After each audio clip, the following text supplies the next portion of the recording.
它新陈代谢已经40%几了。如果那40%几有问题，那就麻烦了啊。肢体的畸形、脑部畸形啊，这个很怕的。哎，我们的小孩生出来能丢吗？能像宠物一样就丢到街上？不可以的，一辈子的事情，对吧？啊，所以现在你们的小孩如果很健康，阿弥陀佛，哎呦，感谢主，没问题。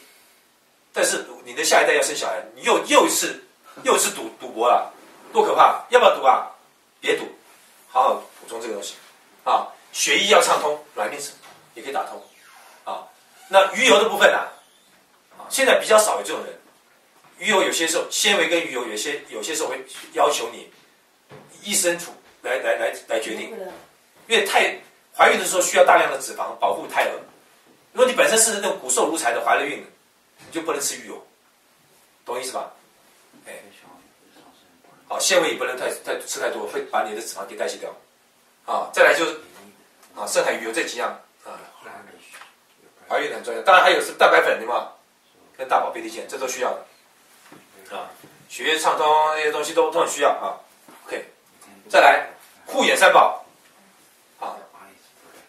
第一个，保护眼睛的视网膜，让充足有泪水，保护我们的眼睛，还有减少变形，哦，对吧？防止衰退啊。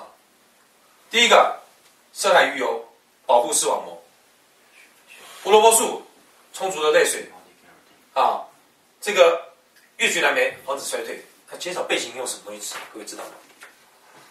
你知道什么叫变形？你知道我们眼睛在哪里？在头的中间啊，上面还有一个什么脑袋啊，很重的。我们眼睛为什么变圆球？为什么不会扁下去？因为有钙撑着。如果钙不足，有时候小孩子发育的钙不足的时候，脑袋太重了，压扁了，就会近视，就会眼睛就会有问题。所以其实还应该加一个钙片啊，这是这样东西，尤其小孩子啊，这个护眼三宝啊，应该可以再加一个四宝啊。只不过说我们大人来讲，可能没有那么严重了，反正近视也近视了，反正老花也老花了，对吧？但小孩子的眼睛呢，他的未来是不是这样子？啊，心血管啊，防止堵塞，让血管有弹性，清除血栓，保护心脏。啊，鱼油呢，防止堵塞，对不对？维他命 E 怎么样？清除血脂肪这些东西的有没有？绿茶精华清除什么？胆固醇，血管的杀手，血脂、胆固醇。啊 ，OK。Q10 保护心脏，啊，鱼油也可以清除血栓。我刚才讲一坨那个血脂、胆固醇连的那一坨叫做血栓，太多的话堵住心脏就心梗了。所以鱼油、稀释、卵磷脂、绿茶带走，啊，血管三宝很重要。OPC 葡萄籽是做什么用的？防止我们的血管壁氧化龟裂，一裂的时候就会卡东西上去，卡越多就会掉一片就是血栓。OPC 是防止我们血管壁被氧化，非常重要的东西。所以你看，有些时候一样东西可以好什么，好多这个帮助啊，消化系统。啊，我刚才讲那个神医，台湾的神医苏老师，他现在所有的疾病基本上先调这个，你的胃消化不好，你的肠这个消化系统不好，你吃再多营养都没用。健胃护胃，胃消化酵素，其实还帮助我们的这个利用率很重要，完全消化很重要啊。小肠吸收需要什么？肠乳酸菌。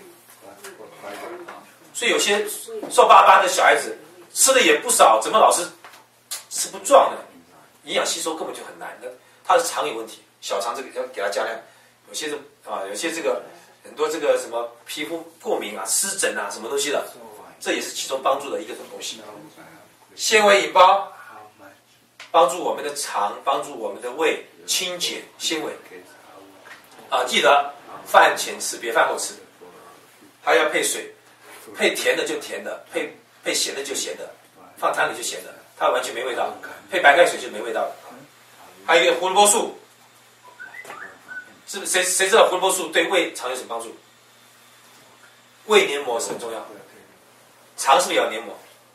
啊，所以胃肠不好，这个东西保护它非常重要啊。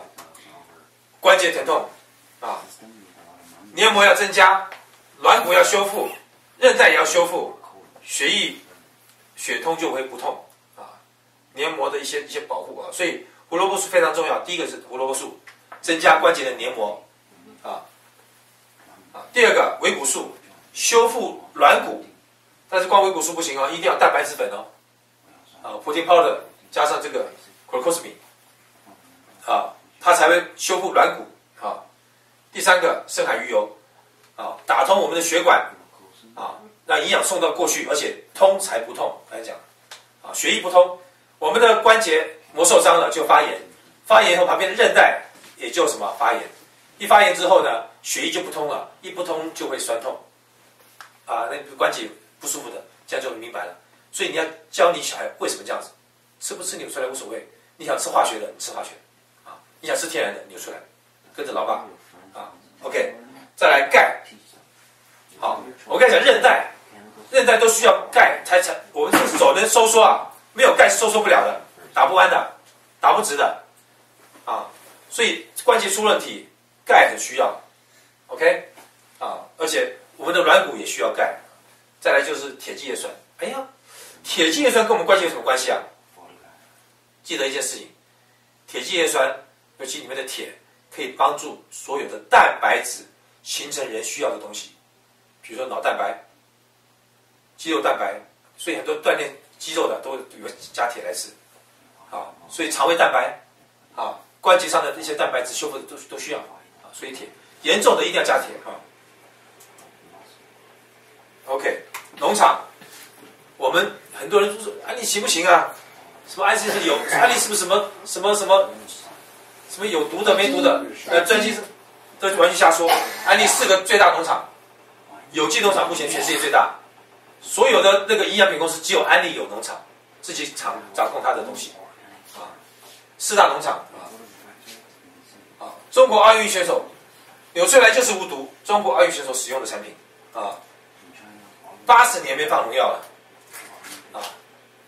有些农场比我们久，但是它有农药的OK， 我们是种植那些有机的，没有杀虫剂，没有转基因，养瓢虫、螳螂抓害虫养肖猫头鹰去吃田鼠，因为田里面会有这些东西强劲的红蚯蚓，甲虫蚯蚓，它不但能横着钻，还可以上下钻，而且它可以吃掉一些土里的一些不该有的东西，不好的东西。而且它，比如说我们举个例，我们以前把一些，比如说外面卖的钙是怎么做的？把贝壳研磨 oyster 研磨之后给你吃的。我们是把贝壳研磨之后，不是给人吃，给泥土吃的。但是呢，这些植物不能马上被吸收的，经过蚯蚓把这个磨的钙吃了以后，拉出来粑粑，植物太容易吸收了，非常棒。所以红蚯蚓它用处非常的大而且我们这农场的上空天空是没有飞机航道的。我想问一下，飞机的污染大不大？大是吧？你怎么不去抗议怎么没看你去抗议我只听过工厂污染很大，大家去举牌抗议，要工厂停工。我从来没看过有人举牌说叫飞机停飞的，没有吧？我跟各位讲，一点都不大。但是安利做到说，一点都不大的污染都不准有。你说感不感动感不感动感动。一点都不准有，就哎呀没关系嘛，就一点点而已都不准有。就像名牌产品。每一针一线都一模一样，不会说长一点没关系，短一点没关系，不可以。有点线头都不可以。名牌为什么卖那么贵？就这道理。很感动真的是。好，那我的分享就到这边，好不好？谢谢各位。